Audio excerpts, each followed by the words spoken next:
Hello, Robert. I enjoyed reading your post. You brought out something very specific that I had actually overlooked.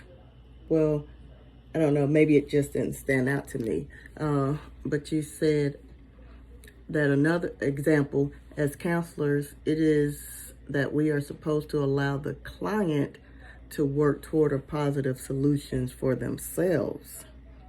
But in other cultures, the counselor is the one to provide the answers to the problem. And this approach brings respect for the counselor. And looking at this, and I just took a life coach class.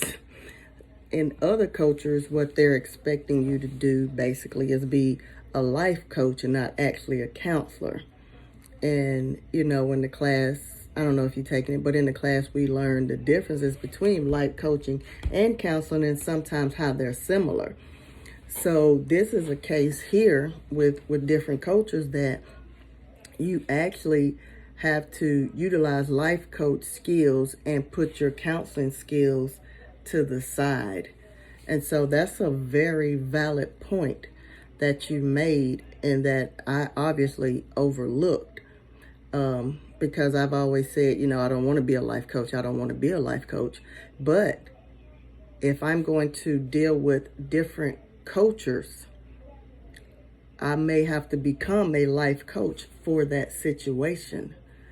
So as you said, counselors had to make adjustments in the way that they were taught.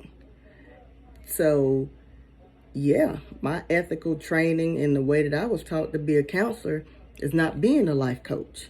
But, sometimes you have to use what you know and your skills to get the respect you need as a counselor. So sometimes, as you stated, you have to make adjustments as a counselor for the client.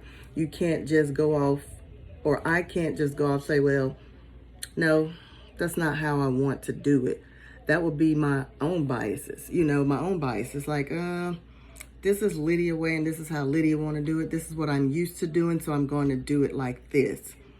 I wouldn't be able to keep many clients at all for that purpose alone, because it would seem as if I'm not there working for the client. I'm there to build a reputation, which is not what we do as counselors or human service workers. We're not there to build our reputations. We're there to help people. So I really thank you for pointing that out, because it's eye-opening for me, because I totally overlooked that. And I thank you for that. And again, I really enjoyed your post. Thank you.